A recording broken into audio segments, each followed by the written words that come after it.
Ian King. We're just going to warn you that at some point in this hour we will be bringing you the news conference from Israel with Anthony Blinken and Benjamin Netanyahu when it happens. But we start with breaking news this morning. Jez Staley, the former chief executive of Barclays, has been banned from the city and fined £1.8 million by the Financial Conduct Authority. It comes after the regulator found that Mr Staley recklessly approved a letter sent by Barclays to the FCA which contained two misleading statements about the nature of his relationship with the dead paedophile Jeffrey Epstein, who had been a client of his at JP Morgan. But joining me now is our business correspondent, Paul Kelso. Paul, this is absolutely massive news. I cannot remember a former Big Four chief executive being banned from the city. No, it's a big find and a very big story in city circles. The long shadow of Jeffrey Epstein, the convicted paedophile and financier, has probably for UK audiences been most prevalent around his relationship with Prince Andrew. But in city circles and financial circles, it was his relationship with Jez Staley, the former chief executive of Barclays, has attracted most attention. Now, this relationship dates back to Mr Staley's time as head of private banking at JP Morgan, where Jeffrey Epstein was a client. Now, when Jeffrey Epstein was arrested back in 2019 on sex trafficking charges, the FCA wrote to Barclays to ask it what steps it had taken to ensure there was no impropriety in the relationship between Mr Staley and Jeffrey Epstein. It replied that they did not have a close relationship. That's what Jez Staley told the board. Well, it then came to light, in fact, in emails between Mr Staley and Mr Epstein, Jez Staley described him as one of his deepest and most cherished friends. Reports that more than 1,200 emails were exchanged and that this relationship was dated long beyond when Mr Staley was appointed at Barclays. So this fine is effectively for not telling the truth in that letter and telling the board of Barclays the truth. Has been fined £1.8 million, an enormous amount of money. Also banned from holding any position, executive or of influence, in financial services. Should be said, Mr Staley is appealing the FCA's decision announced this morning. Yeah, that's right. This is only a provisional ban just now. Thanks for that, Paul. Well, we're going to go live now to a news conference being held in central London by British Israelis whose parents are among the hostages in Gaza. Were celebrated in the streets of Tehran, in Gaza and the Palestinian territory, and even by some here in London. The terrorists kidnapped over 200 people and dragged them into Gaza. I'm a British Israeli citizen. I've lived through terror and war, like everyone else, in Israel and in Palestine. We have never before in Israel experienced such a brutal, horrendous, and traumatic event, which will take years, if not generations, to overcome. We are incredibly grateful to Noam and Sharon for joining us here this morning. It is crucial that the world hears their stories. This is the biggest hostage crisis in the world that the world has faced in decades, and we must do whatever we can and whatever it takes to bring these hostages home. Noam, Sharon, please.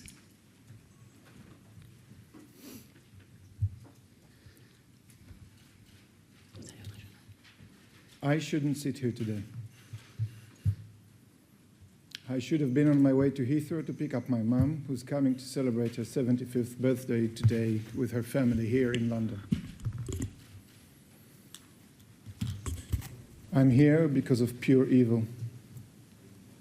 I'm here because I need to ask for help to release babies, kids, mothers, and old people from their captivity.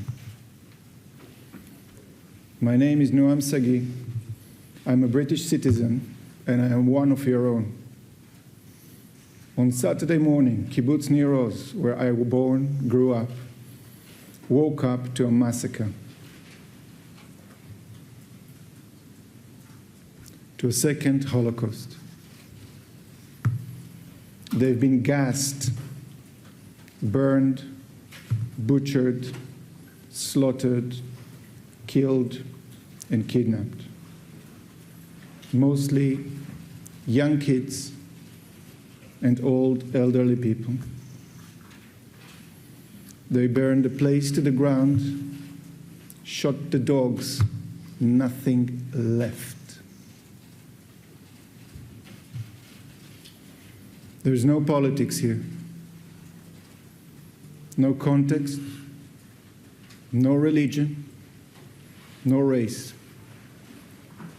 Simple humanity. People who survived the Holocaust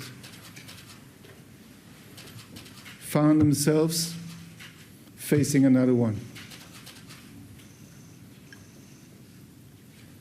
One of the hostages was on the Kinder transport.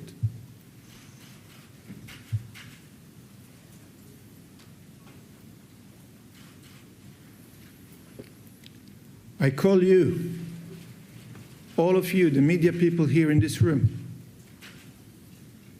to connect to your human hearts, take responsibility, and present the right from the wrongs.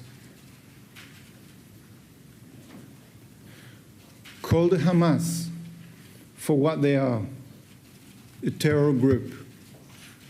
They need to take care of their civilians, and instead they're taking others.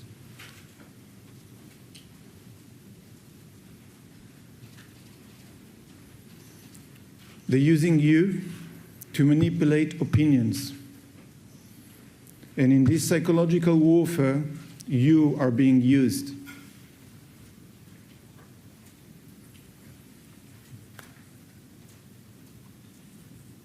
There is no place for politics. This is peace-loving people that fought all their life for coexistence and for good neighboring relationships. If they will die for peace, they will take it. If they will die for war, that will be another travesty. I want to take this opportunity to thank the most amazing people of Britain. Your overwhelming support, well received, and is so needed right now.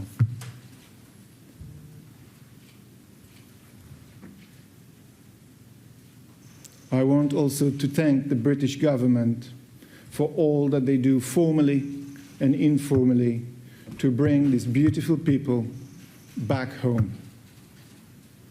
Thank you.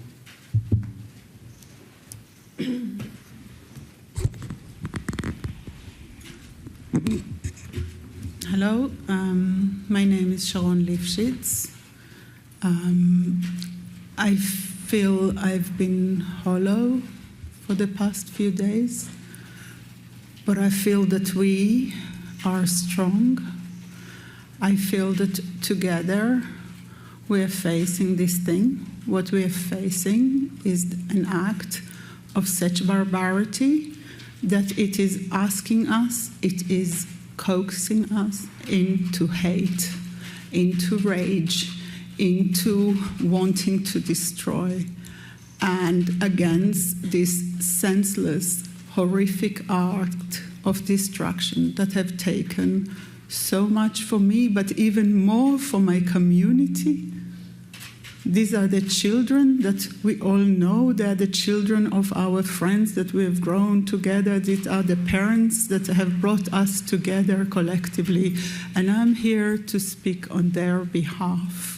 I'm here to be a voice. I would like to be there and to hug the survivors. I am here because there is work to do. We are through the situation. The situation is not over. There's hostages in Gaza. My mom was taken out. She was kind of disconnected from her oxygen in order to be loaded onto a motorbike or whatever it is, I don't know. This is not about who is right and who is wrong, yeah? My father spent his life fighting for peace. I am his daughter. We are all his children. When we ask for peace, we ask to see the human within each of us. I am not here like Noam for politics. I cannot care at this moment. I don't have the luxury of politics. We now need to act together to fight that hatred with love. We start with our own heart. We start by being a we that say no to the massacre and destruction just solely for a story. I don't know how to say it. We have a job to do. We have these people to bring back. I call on any citizens. There are many Arab friends that my father had, that I have, many Muslims, many Christians, many Buddhists, many Hindus. I don't care. Come together. Let's get this. Let's have some hope in this. Let's bring these children home. My father would say, why do you bother with me? I am 83, I had a great life. My children and grandchildren are okay. Don't bother with me, bother with my neighbor's 3 children, bother with your friend's daughter who is autistic, bother with the babies. And I ask you to bother with them too. They are not part of this war.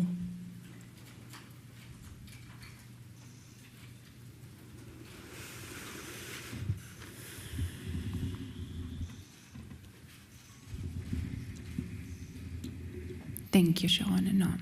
We will take questions now. Yes, please. Michael Bennett from Sky News. It's now been 5 full days since your parents were taken. I just wonder, what has that period been like as you wait for news? And also specifically to Sharon, I understand both your parents require medication. How urgent is the need for their medication? Does it mean they haven't had it? I mean, you have to be a special sort of person to take an 85-year-old woman out of her bed, don't you? She really, you know, these are frail people. When the videos first surfaced, there was a video of a very elderly woman on a kind of rickshaw being taken around Gaza in her 90. And I looked at it and I thought, oh my God, I don't know this woman. She's from another kibbutz, you know. She's not someone I know. Only, of course, she was my mother's friend, Yafa Adar, you know. I know her daughter. You know, we grow up together. We all know each other. I was there a month ago with Noam, sitting around, having a drink. You know, this is horrific. I cannot speak for I, because I is all of us.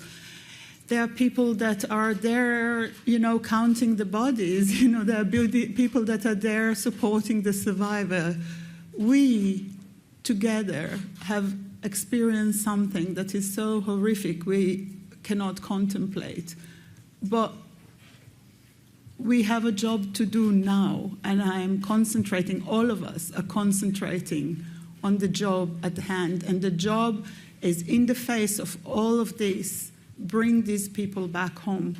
There's mothers waiting for the children. These are my friends' children. These mothers are me. I'm asking on their behalf, not on my behalf. There's no I here, there is we. It wasn't against my father in particular or my friend's daughter. And so they're all our children and our parents.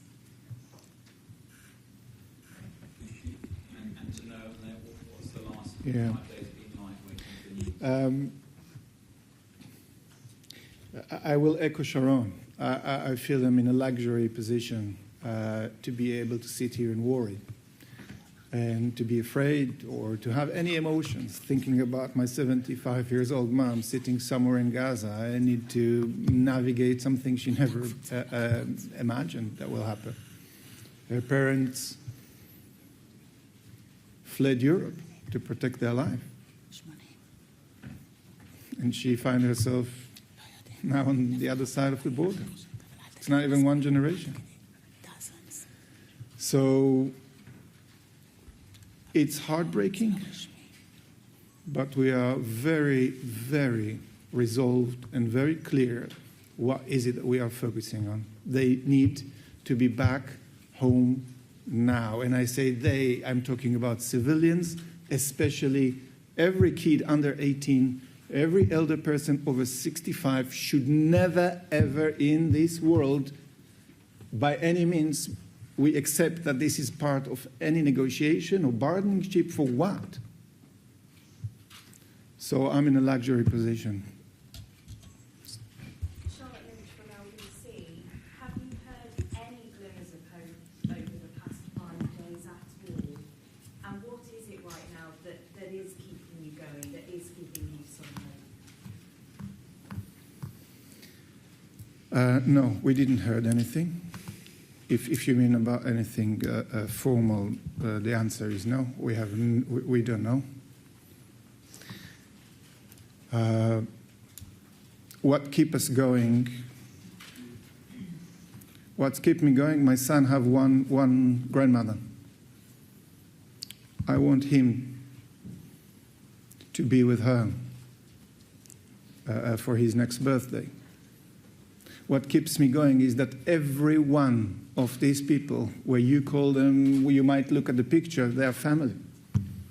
It's people that wiped my bum when I was a baby. They teach me how to swim and how to do 1 + 1. I know each one of them. We grew up like that together. It's a very, very small community. From the age of 6 weeks till the age of 18, we grew up together. We saw each other more than we saw our parents. Oh, brothers. Or brothers. This is how we grew up. And you talk about over 80 people just from that community that have been taken hostages. So what kept me going? I will do everything I can for them. Sharon, the same question to you. I want to see, I am here because, you know, I have to face my friends and tell them that I'm doing my bit. We got together. I can't say that the government, I mean, no army came for 8 hours. No army came to save these people. They were just fending for themselves, children and fathers and mothers and elderly. I think that there will be time to bury the dead. There will be time to decide what to do with that place, because I spoke to my brother yesterday and he felt he did not see a way for us to go back there. You know, they have eradicated the place. This is a place that so much collective love has been put to. It was so beautiful emotionally for people, for my family. The week before, my whole family were there. And we now have to fight for those we can still save. The place is gone, the dead are dead, and somewhere in Gaza there are children and mothers, and this is our fight now. And I need to do this fight. I need to give a voice. I say it again, I feel such a pull to go back to Eilat and sit with our community, you know, as they're just sitting there listening to their stories, to these horrific stories and brave story, and children. My brother brought his 3 children so they can swim together with those survivors that have just gone through the most horrific thing. But I'm here to talk to you and to ask each person who believes that there is goodness in the world, that believe that butchery is not something we accept. I don't accept it not from Boko Haram, and I don't accept it from ISIS, and I don't accept it from our neighbors. Yeah, so at this point, that's what keeps me going. This needs to be heard. The distinction between ISIS and between Hamas and the Palestinian people must now be absolutely clear. I cannot believe what it's like to be a Palestinian at this point in, you know, over the last 10 years under that regime. They don't just come and wash over that tsunami of hate and go back home and be kind. So it's just, we are the people of this region, you know, and we need people to get this sorted. We need these people to come back home.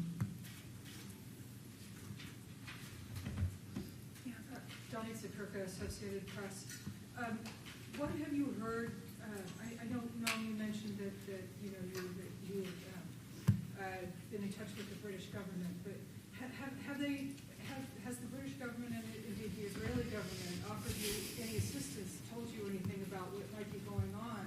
Have you any information from the authorities about what's going on? Correct me if I'm wrong, but I think I'll save you a lot of questions. We didn't have any information from anyone in any formal way. The last time I know, and that's the only thing I can say, is that by 9:20 UK time, that was the last communication with my mother, went into her safe room inside her house, living on her own, dealing with the grief of losing my dad just a year ago, snatched by people, men in their 20s or 30s and the 40s who took kids and elderly people as captive. We have no information, and since then we are together working in the dark, trying to get as much as information as much as you are. Lucy Manning from BBC News. Now we met earlier this week. I'm sorry, there's been further news in Sharon too. I wanted to ask you both, what do you want the British government to do in the international community? And do you think it's right that the Israeli government is saying that there is no water or electricity into Gaza until the hostages have been released? I will answer that, Lucy, because you saw the pictures. You've been in my house, and I show you everything. And you work for the BBC. And I asked the BBC to call it for what it is. To use human code and to call it for what it is. The Hamas is an organization that came to do one thing and one thing only. And we have that responsibility. What will happen in Gaza next, everybody knew, and they have a year to plan this. So if you want to protect your people, you have a year to do that. It didn't stop here, right? I don't know. I don't know how to answer that because I'm not a politician. My ways of dealing with things are very different than what I see that is happening on the ground. I believe in humanity. You saw in the video that I show you, people come into the kibbutz and they take with them kids' bike. So someone believed that if they take a bike for his kid from the kibbutz to the other side, they believe that they will improve their quality of life. They believe in future. 1 + 1 = 2. What will happen in 3 days? Everybody knows. What's the expectation? So whoever planned this operation had to plan also what will happen next, and I have no clue. I think we've all been in this, we live here for many years, but we grew up in the region and we know how it works. It's just sad and heartbreaking escalation of violence that will just include more generations, and that is what is the way out. So nuance right now feels terrible. Terrible. I would like to add that at the moment, my mom and dad are also there. I'm not really going to tell you what I think is right and wrong. I think that, they have shown that they have no mercy and we have to protect our people. I don't know. I am not a military person. I'm not a politician. But beyond that, we need to find a way for a future. And I think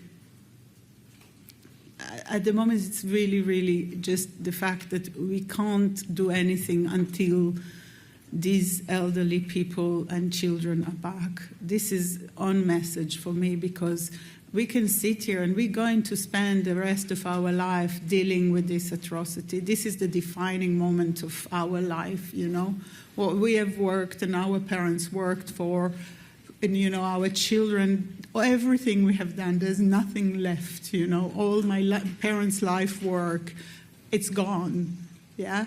We will do with that later. At the moment, my friend's daughter is autistic. She's not very well to be kind of in a very acute situation. She can hardly handle daily life. I want her out. The rest, is just really the rest for me. And once we solve this, we can start looking at this horrendous atrocity. There will be changes, because there were changes after 73 and there was changes after 2011. It's a moment of change. We have yet to really comprehend what took place. But now we are still in the event. We are not after the event. And in this event, these children and elderly must come back home.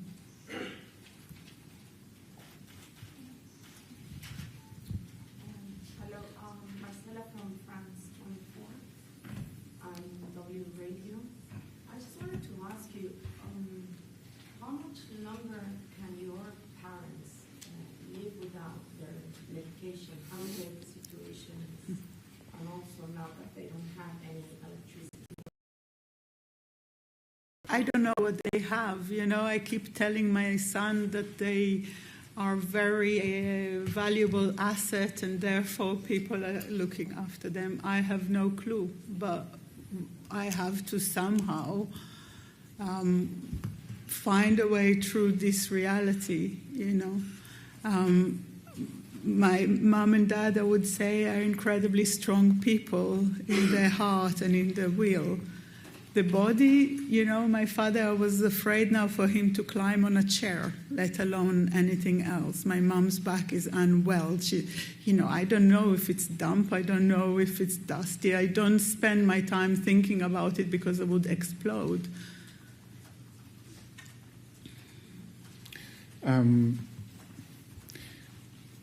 It's hard. It's hard to see.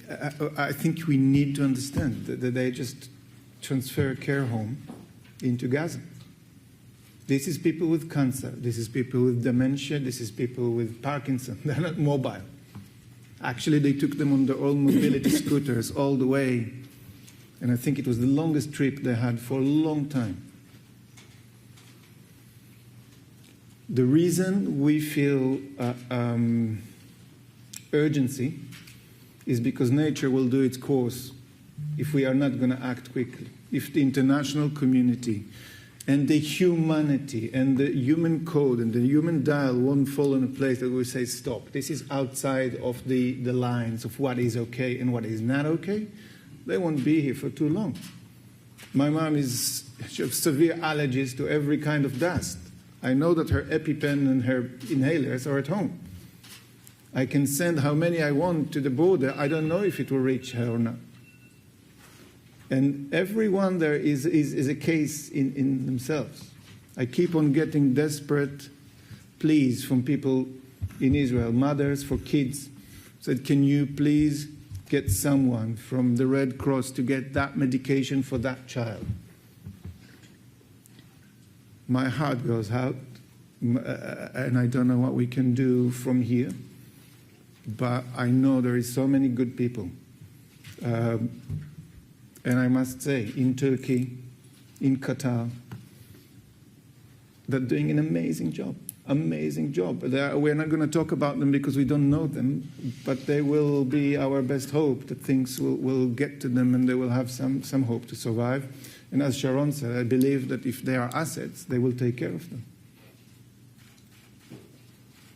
I'm sure obviously you're well aware of the threats made from Hamas. I just wonder if either of you believe that the response from the Israeli government thus far will potentially put your parents in greater danger. I mean, I think there is surface and undersurface, and I'm not aware of what the undercurrent is. So, you know, I don't think that this government is what I would have hoped for, but I don't think it's the time for politics. They are the people negotiating my community's life, and I have to put my trust in them, and at the same time call on every government in this world to almost expect of them to protect their citizens and work for their release. It's very easy at this point where something so horrendous happened to simply wish to revenge on your enemy because they have been so successful. So my wish is that they care for their citizens and that they put them into the equation. I will echo what Sharon has said, because if I will get into this, it won't be nice.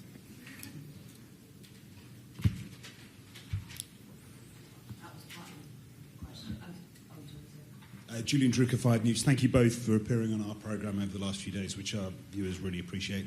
But what is life like, the passing of each day, and particularly as we get to 1 week since it's happened, how difficult is life at the moment?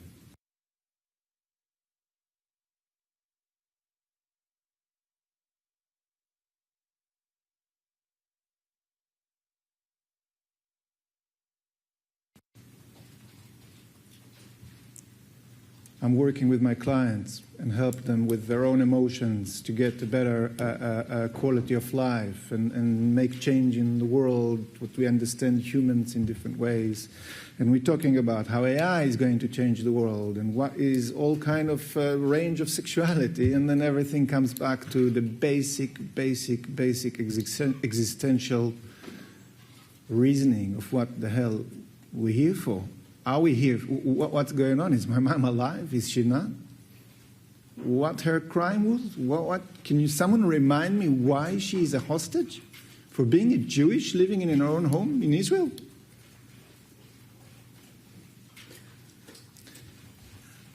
It's extremely difficult. I don't have words to look at my son into his eyes and say, this is why it happened. Because I can't comprehend and I cannot explain how we live in a world in 2023 that this is still a reason for that kind of hate. Of course, there is a lot of unknowns. And how do we live with unknowns? I'd rather be positive and stay positive. I know that every person that was involved in this attack have a heart pumping in them. And my wish is that they will see that these people, they're humans, and they will get to know them, and they won't use them as objects. It might be far-fetched, it might be that I'm naive, but that's the reason we talk. I still believe, I hope. It's heartbreaking. It's beyond difficult. We're living London life, We meet friends and we have plans and we have all kind of things that we just... And then this is out of complete universe. It just throw everything that I knew into a different dimension. Again, we have no luxury to be afraid and to overthink. We just need to be very, very focused. It's not that we need to, actually, we want to. We have to. The value of life, the value of what is a parent, what is a family, what is a community, what is humanity, I will fight for that for the rest of my life if I need to.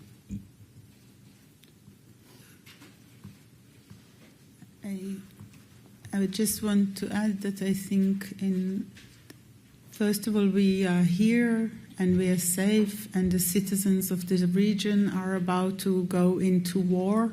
So while we really worry about loved ones, we also have the luxury of taking an underground, and life is pretty much undisturbed for our families, immediate families. I would like to also add that the last 4 days are really strange.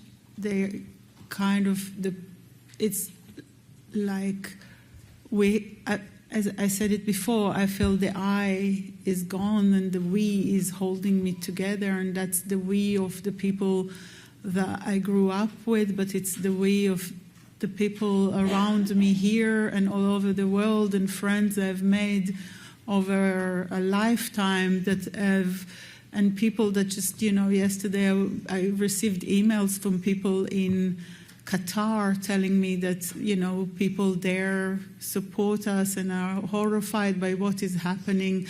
I think that this separation between people solely, I think there's those who wants us to hate, and against that, the majority of us wants to, to work together for making it a possible space and life for our children.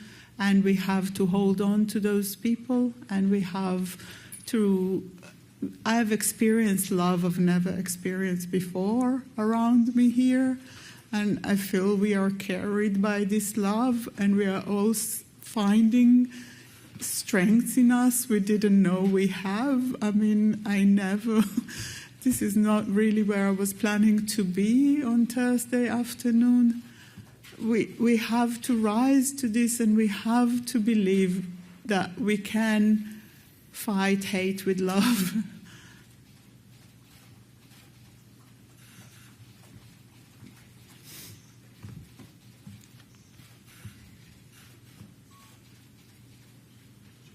You have a question?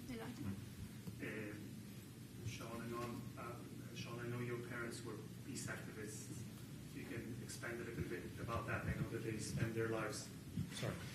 I know that your parents were peace activists and that they spend their lives fighting for good neighborly relations between them. Well, and Noam's teacher was my Arabic teacher. So maybe if you can... Noam's mom was my Arabic teacher. So maybe if you can expand a little bit about that, about how...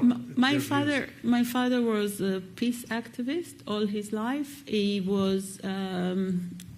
I think in his professional life, he did so much, and what he was most proud of was a fight that went all the way to the High Court in the 70s, in which for the first time Israel High Court gave land back to Bedouins in North Sinai before Israel returned it. He spent a lifetime, he was on the boat of return, he met Arafat, he believed he had many friends among, I went with him in 2000 to visit Gaza, and we met many people within Gaza. He was part of an organization called Another Voice that was from that part of the world on the border with Gaza, that met people, had relationship, especially before Hamas, with many people. We are communities that live very close together. My father spent at least a day a week in his retirement just getting a car from the kibbutz. The kibbutz authorized him to get the car because he didn't have a private one. And he will go to the border in Erez and pick up sick Palestinian people and take them for appointment in East Jerusalem. And he wasn't the only one. Others that were slaughtered and lost everything were part of that. We are communities, we are communities that work together. My brother employed many people from Gaza and continued to pay their salary for many years. And we are not the only one. My family is not the only one. We're part of a community. We're just going to step away from this incredibly moving press conference from two families, UK-Israeli families, who have loved ones who've been taken hostage in Gaza, because we're crossing across to Israel, to Tel Aviv, where there's a press conference between Anthony Blinken and Benjamin Netanyahu. Let's listen in. Tony, thank you for your important visit here today. Thank you. Thank President Biden. And thank you to the American people for your incredible support for Israel in our war against the barbarians of Hamas. I thank you in English. I want to thank you in Hebrew as well.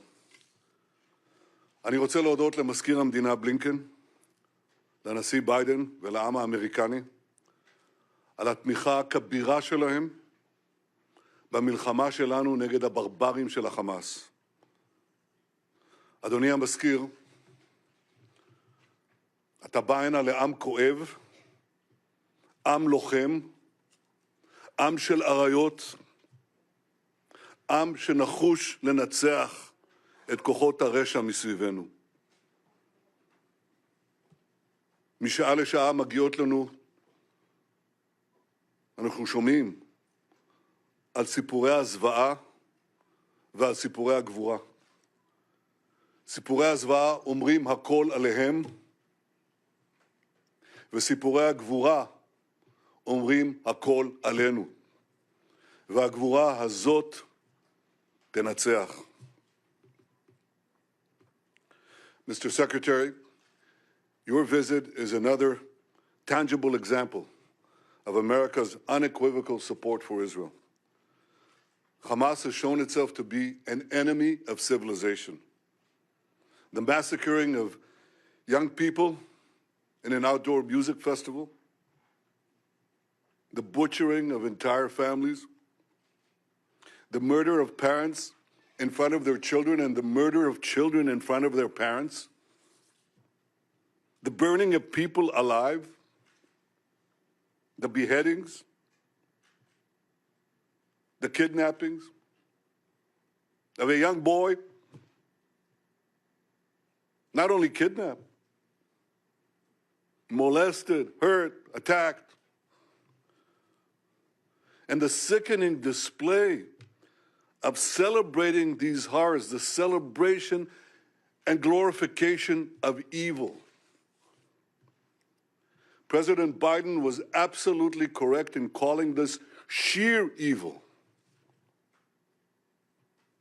Hamas is ISIS, and just as ISIS was crushed, so too will Hamas be crushed.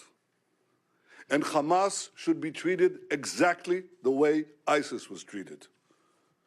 They should be spit out from the community of nations. No leader should meet them. No country should harbor them. And those that do should be sanctioned. Tony, my friend, I say to you, I say to all of us, there will be many difficult days ahead. But I have no doubt that the forces of civilization will win. And the reason that's true is because we understand what is the first prerequisite of victory. It's what you just said in our meeting: moral clarity.